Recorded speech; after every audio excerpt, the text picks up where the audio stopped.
So I spent 8 hours a day being a very, very successful electrician, businessman, and then the rest of the other 16 hours a day was getting high.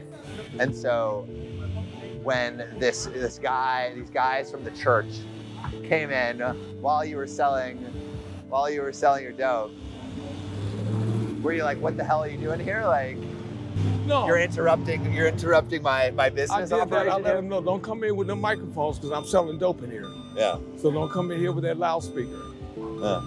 And they always said, okay. Yeah. So just that one day is when they decided to bring the suit. Were there any strings attached to this suit? No. What did you think? See, that's weird. I was thinking, what else can I get? It starts with just taking that leap. Man, you have to work hard. You have to be incredibly smart. Choose something that even if it fails, you are going to be proud of it. Doesn't matter how badly you got beaten in battle. Be kind, be kind, be kind. Become a better person, a better leader, the better business. Go with your gut.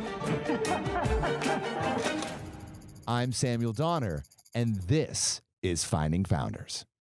Okay. Still listening. The Tenderloin is known as the grittiest neighborhood in San Francisco. From the high crime rate to the common drug use, most people wouldn't be caught walking through after dark. But today, Del is walking me through the streets of the Tenderloin and showing me his unique perspective. Before Del was a San Francisco community activist and the secular mayor of the Tenderloin, he was a drug user on these very streets for 18 years. Because of that unique experience, he's intimately aware of how to bring real community issues to the local government.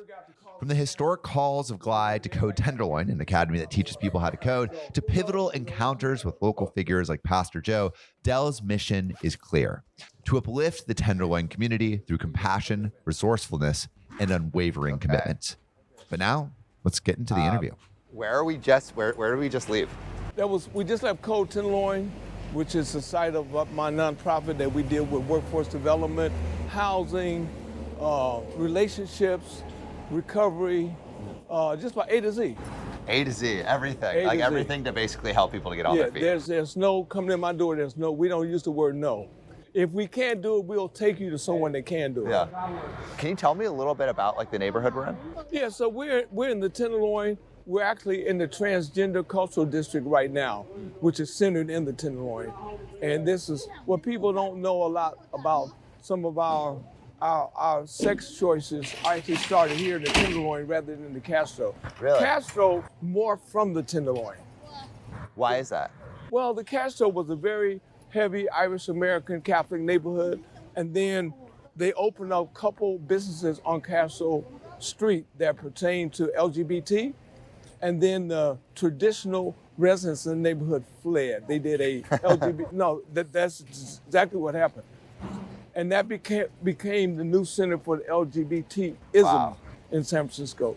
This corner right here, we're on the corner of Turk and Taylor, infamous corner or famous corner, depending on who you are. This is where the insurrection of LGBT-ness started in the United States. This was the Compton's cafeteria riot. Wow. And there's a plaque here. There used to be one on the wall. I wonder what happened to that one. Yeah. Oh, they took it off the wall, put it there. Duh. Okay. Wow. I mean, there's so much history here.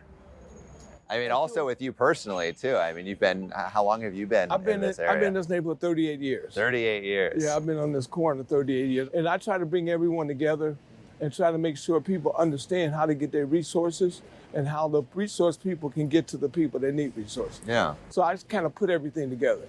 Yeah, and I mean, like, I was seeing it this morning, just now. I mean, you were going in and out of calls. You were talking to a bunch of people. Wait, I gotta grab my hat because he'll try to steal my hat. Yeah, I got my hair like you now.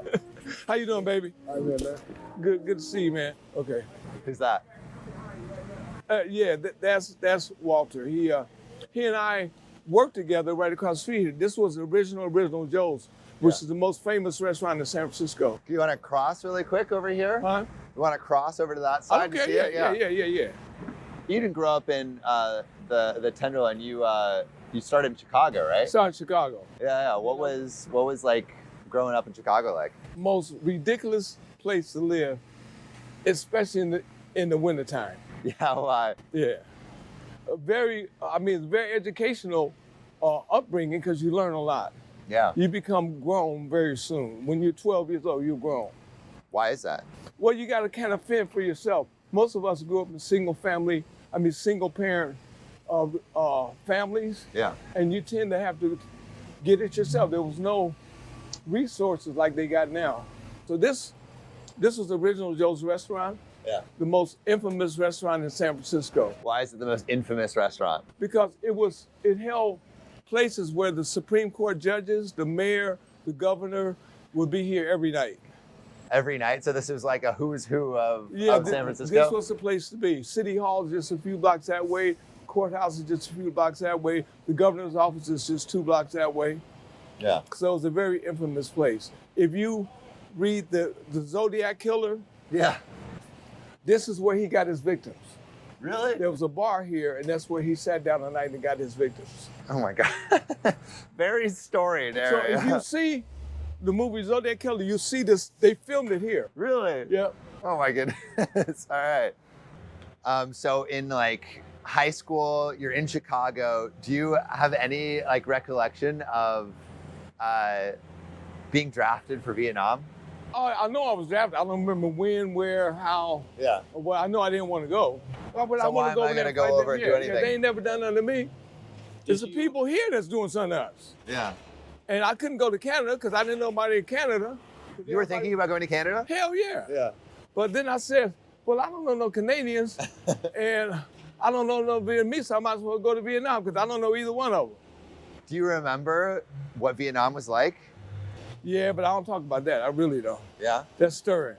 Yeah. I got PTSD. I got 100% disability over that. Really? Oh yeah, really. Just because of how like intense it was? Yeah, the intent. I was a medic. You were in helicopters? I was a helicopter medic, yeah. How'd you know that? Yeah, I was a helicopter medic. What was it? But you didn't fly the helicopters, or do you know how to fly a helicopter? No, I wasn't a pilot, no. No. I was a Never had to crewman. take over once? No. Did you enjoy the work of like helping people though? Yes, I did. Because it seems like it's something that you brought back with you because you ended up doing like medic work for the fire department and medic work back at home. It was such a match. Yeah.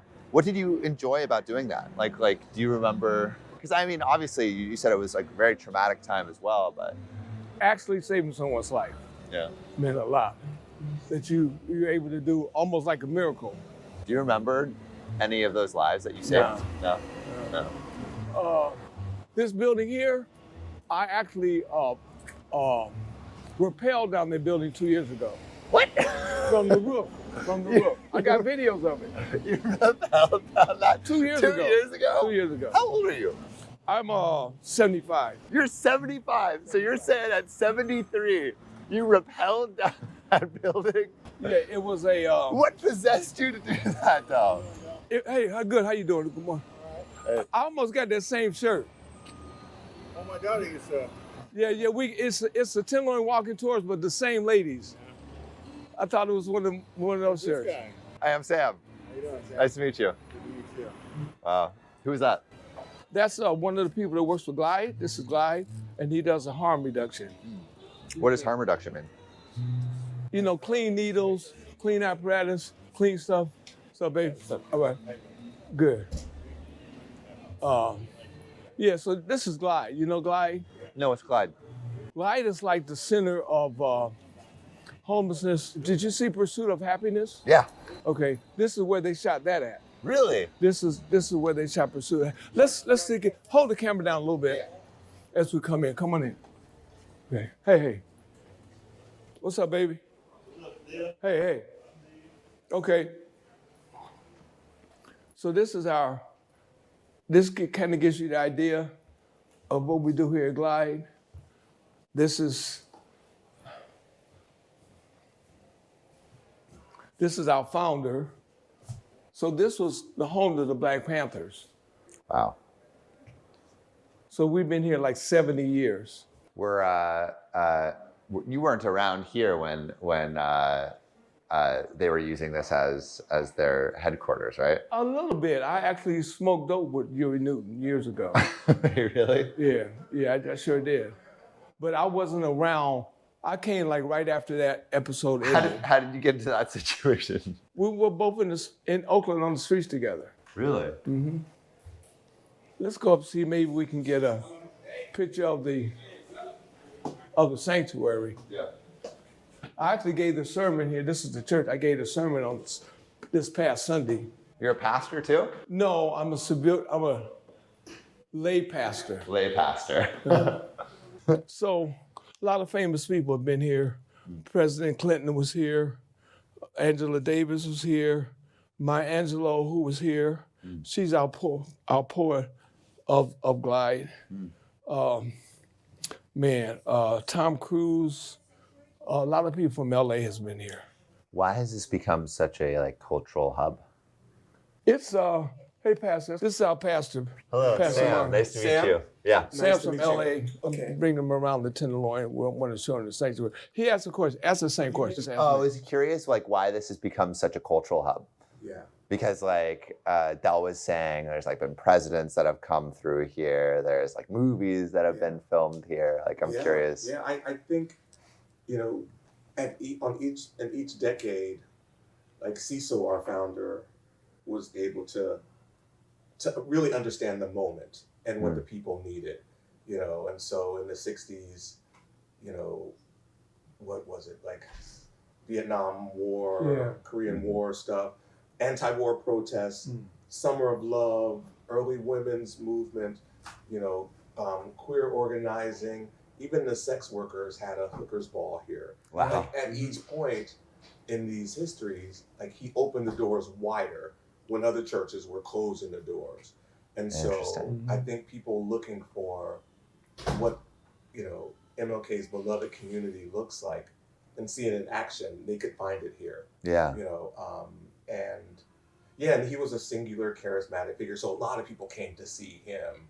You know, I think, you know, since he stepped down, we've kind of decentralized, you know, so people can come in through programs, which we have dozens and dozens of, or they can come through the Center for Social Justice, or they can come through the church now. So it's not all based in one person. So we have clearer ways in which people can come into the building. But we're, you know, and this is a community anchor too. We, you know, for years it was like, when something pops off, go by Glide.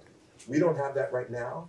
We're rebuilding that. Yeah, we are. You know, but they knew that, you know, to come by Glide when anything happened. If you was broken down, you could come here. Earthquakes, Yeah. you know, assassinations, you know, Anything. social uprising, you know, or upheavals, come by Glide. Yeah. You know, so, but yeah, and I think it's, you know, it has a long and storied history for doing that.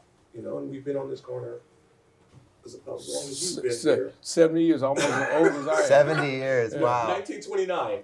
Wow. Yeah. We're trying to get y'all in the same. Yeah. I don't know. I think he just opened it. If not, we can do it another time. No big deal. Thanks, baby. All right, Dale. Okay, thanks. Thank you.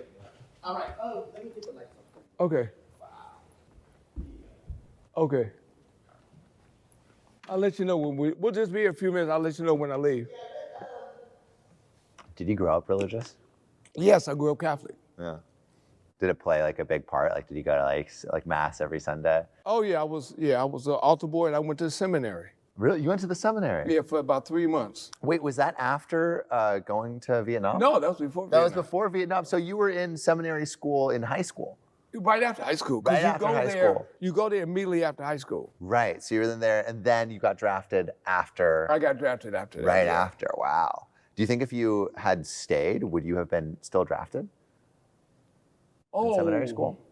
Yeah, because it's Chicago's a Catholic city, I'm sure they would not have let them draft any so-called wannabe priests. Yeah, wannabe priests. Yeah, Wow. because that was a political, you know, Chicago's such a Catholic city. The real mayor of Chicago, Mayor Richard J. Daley, he went to mass every morning before he went to the city hall. Wow. Quite a man. I do remember my interaction with him. I delivered his newspaper every day. Really? When you were a kid? Yeah, when I was a kid. The Chicago Tribune was 2 blocks from City Hall. So I worked at the newspaper distributor 1 block from City Hall. So when they, you know, as they print papers, the papers start printing at like, let's say they start printing at 2 o'clock that the press turns on. So by 2:20, you're getting the first copies of the newspaper. So by maybe 2:30, they filling up the first truck to deliver them. So mine was the first stop at Chicago Tribune delivery. So I got the first truck. My job was to, as that truck pulled up, to go up there and grab one of the newspapers and run like hell a block away to City Hall, get on the elevator with the little lady with the pedal, take me up to the mayor's floor, run straight into the mayor's office, past security, and hand him that newspaper.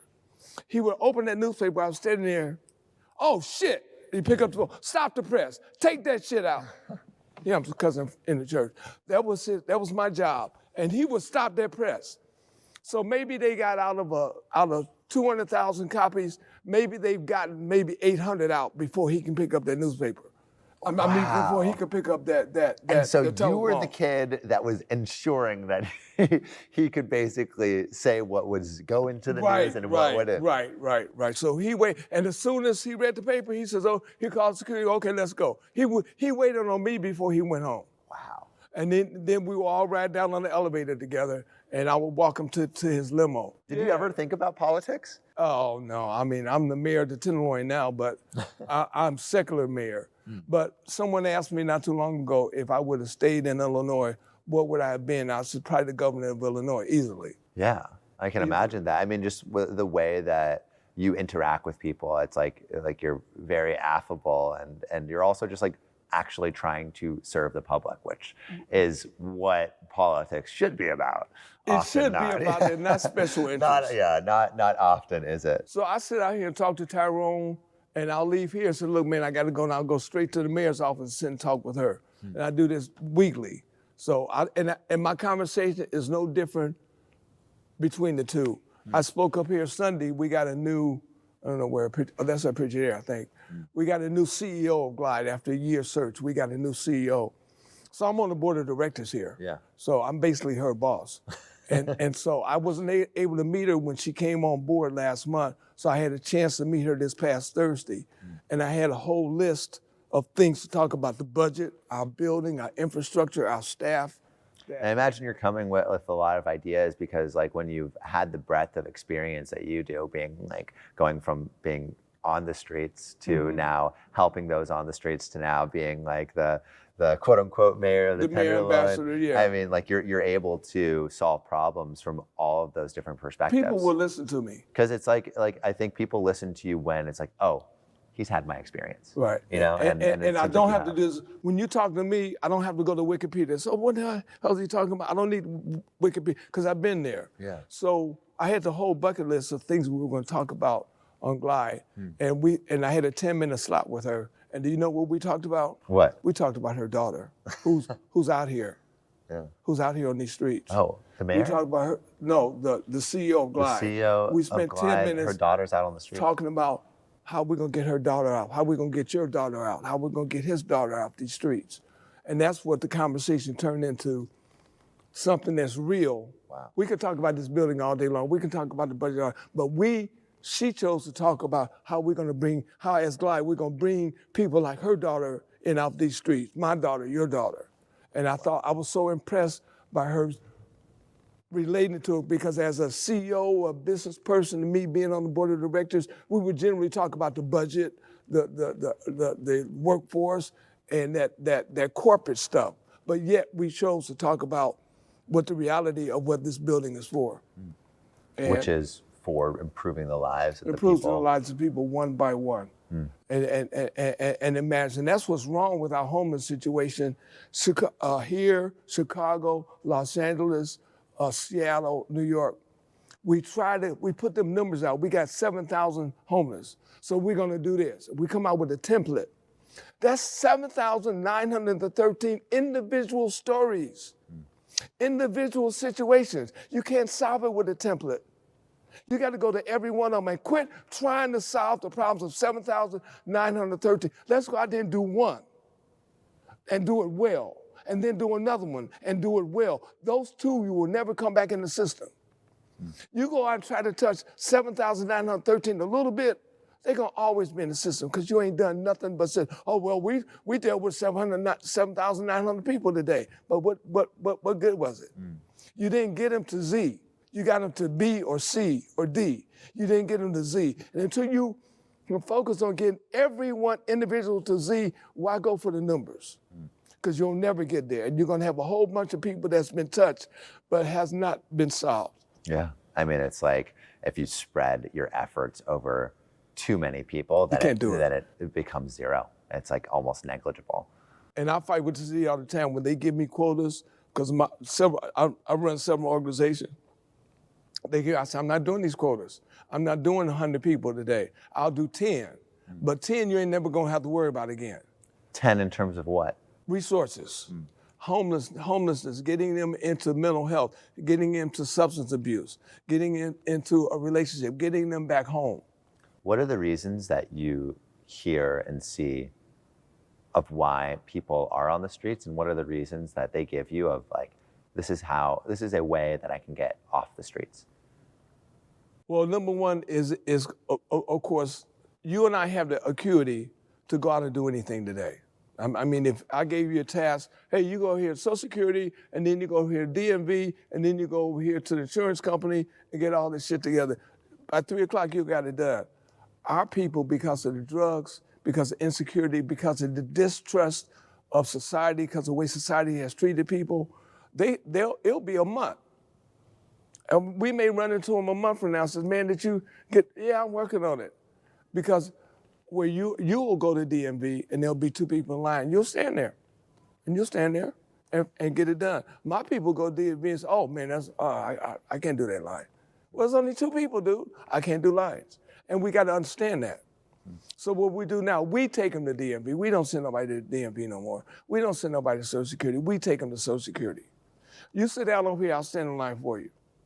Because they'll never be able to stand in line, and we got to understand that we have to make changes in how we do things, because everybody ain't you and me. You know, and that's what the government expects me to be able to send you to DMV. And you ain't gonna go. You know, you don't want to go 2 feet from here, especially if you go and you run into a joint on the way there, or run into a rock of cocaine. That's it. We can forget about that. It's in a weird way, it feels very like communal.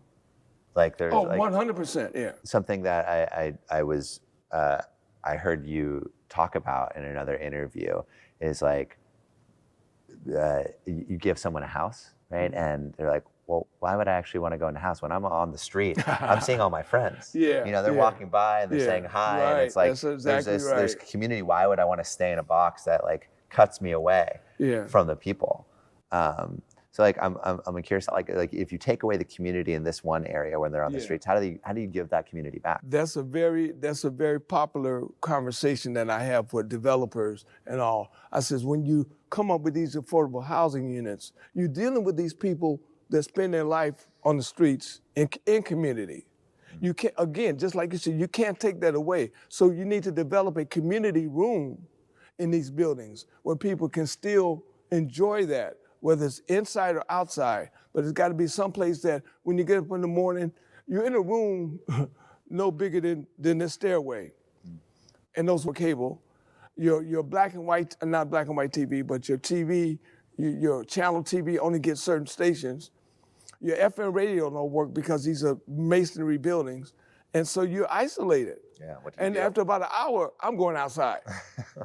So if you had that day room downstairs, that would solve that problem. That would still give you community, but then after 2 hours, well, I'm gonna go up and just chill out by myself. You don't have the ability to do that. So you gotta give them both worlds, because you're taking one world away from them.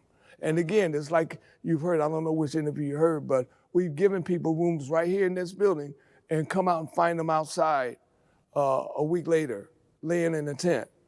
And I said, man, we just gave you a room. Yeah, but man, ain't nobody up there. So, I want to hang with my friends. Yeah. I mean, that's what it's all about. That's really. What it's all about. You know, it's like, that's why rich people go to golf courses. They're rich. They don't need no damn golf course, but they go to golf course. Why? Because they want community. Yeah.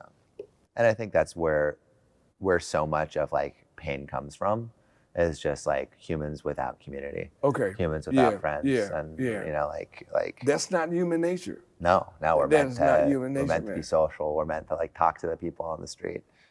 After talking about how important the social aspect of homelessness was, we left the sanctuary to go back onto the streets.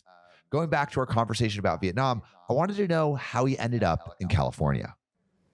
So when you came back from doing the medic work in Vietnam, why did you go to Los Angeles? No snow.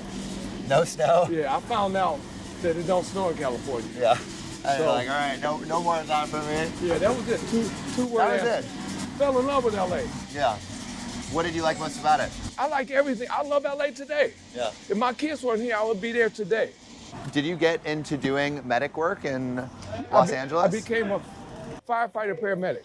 I worked downtown Skid Row. Oh, you worked Skid Row. Yeah, all rookies have to work downtown. Wow. We had a big station there on 4th and Hill Street, the biggest fire station in the United States. Wow. I think we had 11 trucks in there. So what were you dealing with generally? Assaults, Assault. trauma, Yeah. traffic accidents, knives, a lot of stabbings. Really? Yeah, a lot of stabbings. We had some heroin overdoses, but one thing people don't understand about overdoses, no one is trying to overdose. And the reason why, if you overdose, you're gonna die. Yeah. If you die, you can't get high tomorrow. So ain't nobody trying to overdose. Because they want to You get to that live in next your high. life to get high tomorrow and the next day and the Yeah. next day, right? So When you saw those cases of overdose, like how did you think about drugs? Because like probably in the projects for Chicago, you saw drug use, but you had not done like really any drugs up until that at point. my age, growing up as a child in Chicago, we never saw drug use. Really? Oh, hell no. That would be the most embarrassing thing about someone, to be associated with drugs. Really? Oh, it was taboo, Yeah. especially in the black community. It was taboo. You knew, say if this was a square block in Chicago, we knew Tyrone lived up there and he was using drugs. Really? And he was like, And he was ostracized. oh yeah, definitely. Yeah. We knew not to go nowhere near Tyrone. So like, was it just like all drugs are bad? I was anti-drugs. I mean, I went to a Catholic school, went to a seminary, was in the most outstanding unit in the military, the 82nd Airborne Unit, and we were just squeaky clean. Yeah. And in Los Angeles, you did. You had your daughters there too, right? My daughters were born in LA, yeah. What was it like raising them in LA? Because you had a pretty intense job. It was rough. That's why I left the fire department, because I couldn't handle the 24-hour shifts in childcare. When did you realize you couldn't handle it? I think I was about 6 years into it, because I was a single father. My baby's mama committed a crime. I had a construction company, and she went in and shot my secretary. Did you see that coming? No, I did not see that coming. I should have read her better. She thought I was having an affair with my secretary, and I wasn't. But I should have. Being young, I'm young. I didn't know the dangers of it. Yeah. I thought she was a completely harmless person, and that's where I misread her. Do you remember where you were when you found that out that happened? I actually discovered it. I had a construction company also as a firefighter. That's a lot to balance, construction company and firefighter. Yeah, well, you only work 10 days a month. Yeah. So my office is here. So I'm coming down the street in LA on Hoover Street, and it's middle of the summer, 90 degrees. My air conditioners are on, and I go by, my front door's open. And I'm saying, why the hell would they have the front door open with 90-degree weather with the air conditioner? So I flip a U-turn, and I go in, and the girl's laying on the floor bleeding to death. Oh my God. Yeah, so that's how I discovered it. Wow. Like, how did you think about, I guess, like raising your kids after that? Oh, it was just automatic. Turned out I was probably shocked for years. Yeah. I didn't realize. I mean, how can you not be shocked? Yeah, how could you not be shocked? Wow. And so you were a single dad with a job that was like, I mean, you had 24-hour shifts. Like, did you have access to childcare? Not responsible childcare. I had to keep bouncing around. Yeah. Because people weren't just open to 24-hour childcare. That was kind of new. Yeah. Because traditionally childcare is 9 to 5. Yeah. So when people's jobs and occupations start requiring, and start requiring 24-hour service, that was a unique niche, and everyone couldn't do it, or didn't want to do it. So was there a point where it just like, I don't know if I can do this, and you needed to move? Well, I mean, I was making plenty of income. I was making high six figures as a contractor. Really? So I didn't need the money from the fire department. You were making high six figures as a contractor? I was probably making $500,000. You were making $500,000? Yeah, in 1970, yeah. Holy shit. I had a mansion out on the beach in Palos. I lived in one of the first houses built in Palos Verdes Estate. Oh my God. Yeah. So you were making like really, really good money. I was a HUD contractor. Couldn't you hire like a full-time nanny or something? Nothing worked out. Yeah. There was an issue with everyone I hired. Yeah. So I have a sister up here. So I brought the kids up here to stay up here. Yeah. Because my sister I trusted. And so I would come up on the weekends to see my kids. And she said, why don't you just move up here? You come up here every weekend. And that's what I did. So those are all my staff over there. Yeah. And what we're doing, we patrol this block. So we cover this block as far as security, making sure people are safe. resources, yeah. So when you got to San Francisco, like, did you enjoy it here? Were you thinking about like, oh, this is going to be a permanent move? Never enjoyed it. I was trying to figure out how I can go back to LA. Yeah. Did you get stuck here? I'm stuck here, yeah. Were you working here too? Yeah, when I first got here, I started working. Yeah. What were you working? I started work as I started as an alarmman. I'm an electrician. An electrician. Yeah. Like, were things feeling like stable when you were in San Francisco? And I guess when did things become a little bit more unstable? Well, sometime after I got here, I got into drugs. And that was an 18-year vacation from 18 reality. years, wow. Were you still taking care of your daughters? Yeah, my sister was. Yeah. And yeah, we don't have to like obviously talk about like how that happened, but what did a day in your life become? Well, I was a somewhat functioning addict that I knew that if I could successfully work, I would have more money to get high with.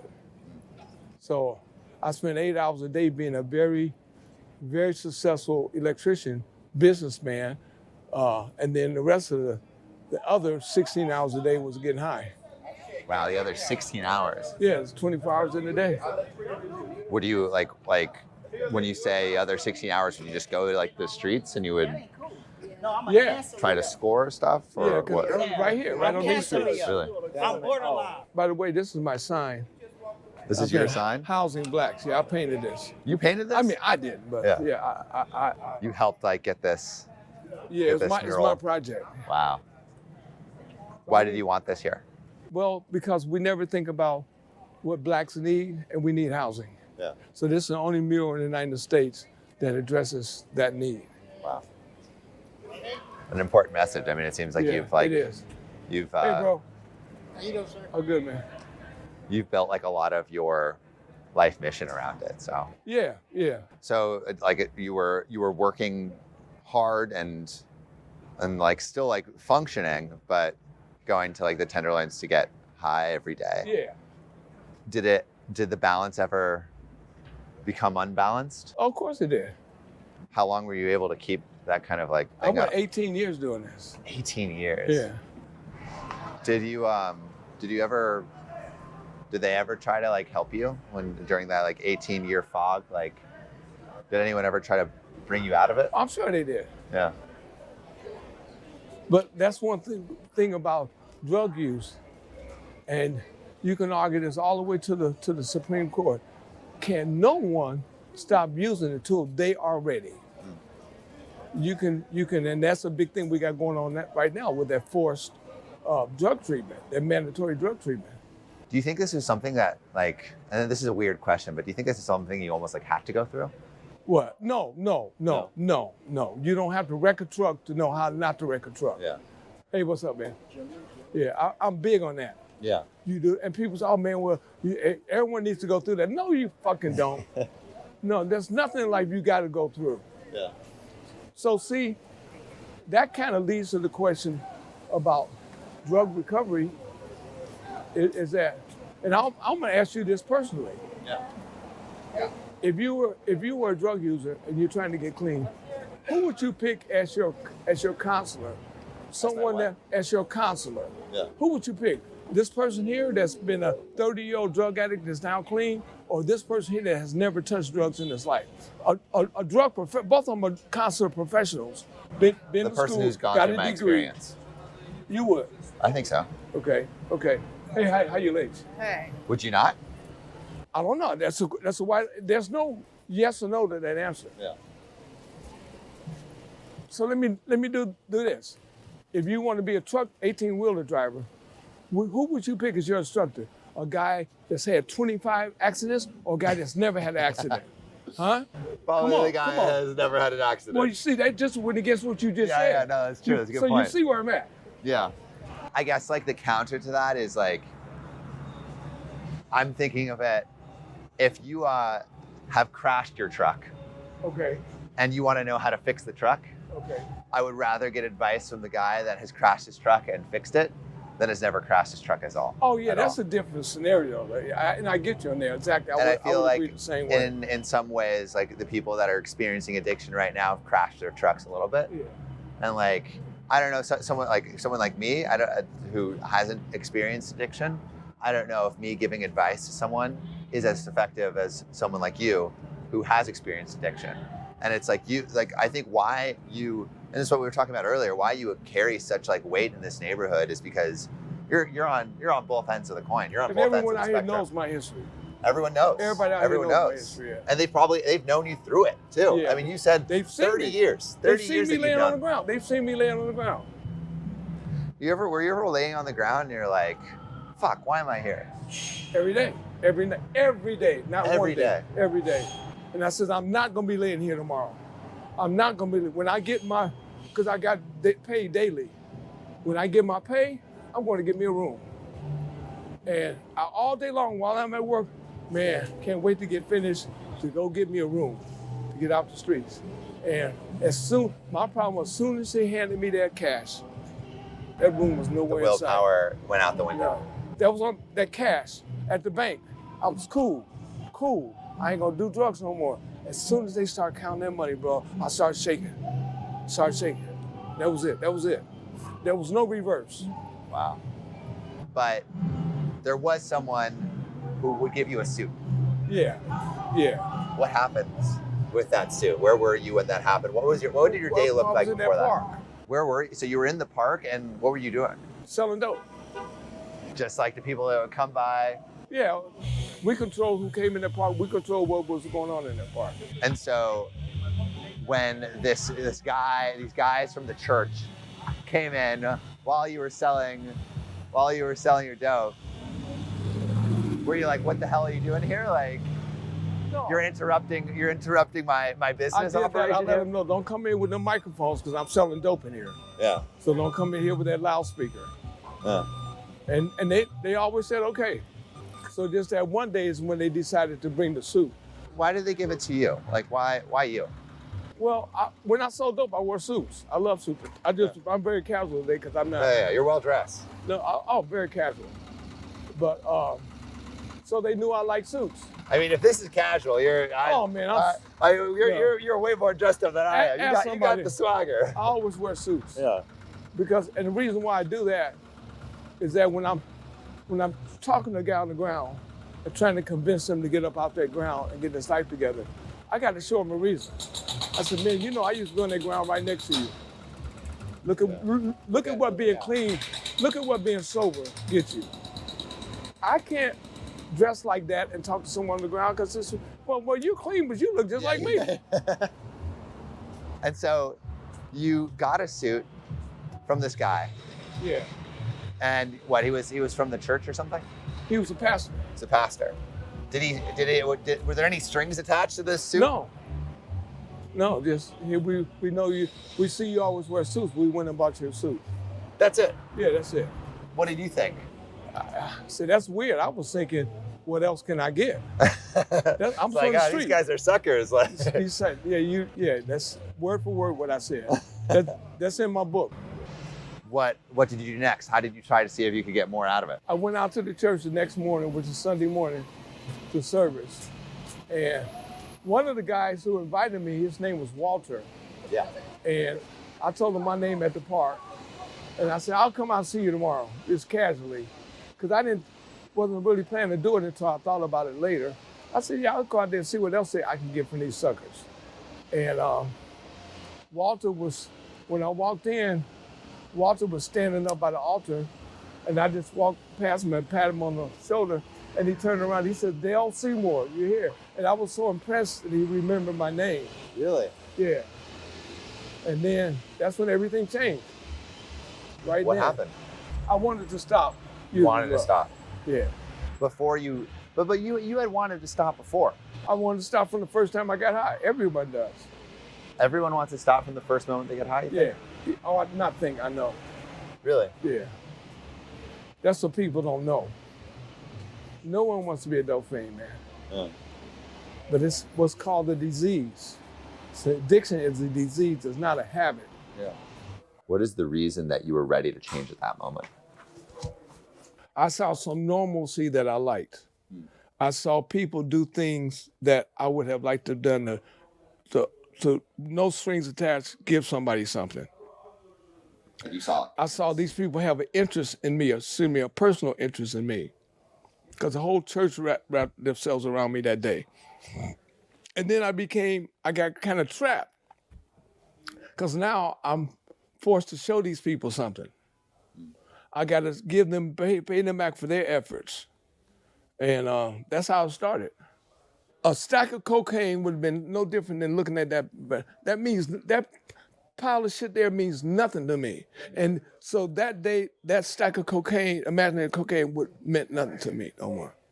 It was like, just don't mean nothing anymore. I mean, and I've heard people in relationships say they woke up one morning and she don't mean nothing no more. I don't feel her no more. Don't want to be with her, just whatever. And I guess it would be a similar situation. Well, you had a relationship with this thing for 18 years. Yeah, 18 years. And you just woke up one morning and it just, got to go. Because as you've heard my talk already, it was always, I was still addicted. I was definitely addicted. It took a long time for my friends to leave me alone. Yeah. Because they would come and say, how's it going? Come on, man, I got some good shit here. I said, man, I don't get high no more. Oh, come on, man, that's bullshit. Come on, try that. I'll give it to you. Here, try this. And it took a while for them to realize, he don't get high no more. And I would walk down the street and someone would come up, hey, leave Dale alone. He don't get high no more. And then you get that respect. Then everyone else, like they did around me, everybody else, someone would come up to me, everyone else said, leave him alone. He don't get high no more. Leave Dale alone. Wow. And that's part of that street cred. And eventually you would start doing your Tenderloin walking tours. Yeah, and you started Code Tenderloin, and this is the building we are in now. Why did you start this? First of all, I started two different reasons. I started Tenderloin walking tours to give people a positive image of the Tenderloin. So what happened, I started getting the tech communities coming out on the tours, and they start questioning why everyone's hanging out on the corner. And I said, they don't have any jobs. And I said, since you brought this up, can we get some jobs over at Twitter, over at Microsoft, over at Adobe? And they said, well, you all don't know how to code. I said, okay. So I opened the coding academy. Wow. That's how Code Tenderloin got started. I got some volunteers from the tech community who've been on my tours. So I had a list of people that were techies. Yeah. And I started calling them and saying, let's set this thing up. Yeah. And we did. I still got volunteers from 8 years ago, still volunteering. I mean, because it's like you're doing such great things. Yeah. So where is Code Tenderloin today? We started with 2 people, and now we got 92 people. You saw some of them on the street, some of them hanging out here. And we're working on robotics. We do robotics classes. We do teenagers during the summertime. We have a summer program for robotics, and we actually pay them, I think, $1,000 a month to go to school. Wow. With us, and they all graduate. What do you think is like the biggest misconception about homelessness that people outside have? No different than I told you about drug use. No one wants to be homeless. But we're not giving them the choices like your choice. If you had to leave your apartment, You're not gonna go to one place and sign the paper. You're gonna look at about 4 or 5 apartments. We all do, right? So why do you think my homeless people would not have the same feeling? That they're gonna take the first thing you offer them. Is that better than the tent? Is a shelter better than the tent? What do you think? I guess but it's like, are the people you like gonna be in the shelter? Okay, now you're getting it. You know, Okay. it's like, are your friends gonna be there, right? No, Because I think yeah. that's if I'm on the street, all my friends are here. So what's the advantage of that tent? What's They own the tent. you got? Oh, so you've heard my talk. You're cheating. I'm cheating. Yeah, that's it. You know, they don't have anyone looking down and saying like, you can't do this, you can't have this, you know, you can't play your music loud. That's exactly word for word. Yeah, you read my There's script. And this is coming from other interviews too. Like, there's a freedom to living out here, and like You especially can't beat it. I forget what you all call your energy company down in LA. We call ours up here PG&E. Yeah. There's no PG&E. You ain't got to worry about coming up with that $200 every month. No. Like I do, or like you do. So it's an economic freedom. You don't have no rent to pay. And in some ways, there's also like a freedom from certain aspects of the law, because and I correct me if I'm wrong here, but like I know in LA, a lot of they push homeless people towards Skid Row, and in Skid Row, things that you would get arrested for in other areas of LA, get arrested. you won't get arrested for there. Yeah. And I think in some ways, the APEC is going on right now, and a lot of I've talked to some officers, and I'm like, yeah, we're pushing people towards the Tenderloin, right? And it's like things that wouldn't be acceptable outside the Tenderloin are acceptable inside. That's exactly right. And so, in a weird way, it's like that actually that you have freedom from the law in these areas too, Yes, which you do. is like that freedom is like attractive. Oh yeah. I mean, just the freedom of that takes that stress away. Stress from being arrested, stress from being. I mean, like I said, I got 14 arrests on that corner over there. I wish we had that freedom then. Yeah. But it wasn't. So do you think that I guess like the lax enforcement in these areas is a good thing or a bad thing? Bad thing. That'd be. It's no different than when you're using drugs or you're addicted to drugs, using drugs, same thing. You're no longer a responsible person. You're no longer making practical, responsible decisions anymore. You're no different than an 11-year-old kid who will do anything because they don't know any better. And you wouldn't allow an 11-year-old kid to do whatever the fuck they wanted to do. So why are you allowing Tyrone, who you know is messed up, not in control of his life, not in control of his mind, allow him to do whatever he wants to do? Why would you? There's no barriers. There's no guardrails. We whatever book you might read, faith book you might read, they all say we are our brother's keepers. And how can you say you're your brother's keepers, but you let Tyrone do whatever the hell he wants to do, knowing he has no control over it? It's not right. So you think that like you would want to see more policing in some of these cases? More enforcement, not More police. enforcement. Police shouldn't even be in the equation because they're not. Maybe we need a separate drug police, trained clinicians that have the authority to make decisions, to have authority to have someone put in control, or custody, or conservatism. So But not a policeman that goes out and arrests people for drunk driving and abuse. A force that's all clinicians that have gone to UCLA or Stanford or wherever and got their certificates for clinical drug management. looking back at your life story and like everything you've done, everything you've accomplished, like what's one piece of advice that you'd give someone who maybe was on the streets wanting to get better? Just look for those opportunities of recovery because they could come any day. They could, and I tell people all the time, an hour from now, it may come to you. You get an opportunity like I got, and take that opportunity. Don't turn the opportunity away. Take that opportunity, and that's what we don't do. We don't take those opportunities. I would have been clean years before if I would have took opportunities that came to me along the way, and I didn't take them.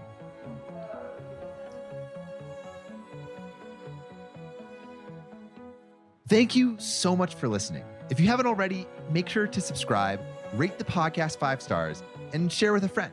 If you have any questions or comments, DM us at Finding Founders Podcast on Instagram, LinkedIn, or Facebook. Finding Founders is produced and hosted by me, Samuel Donner.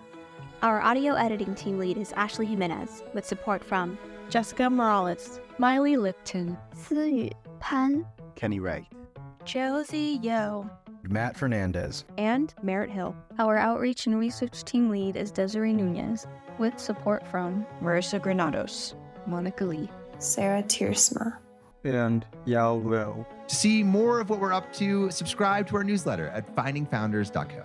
Thanks again for listening, and see you next week.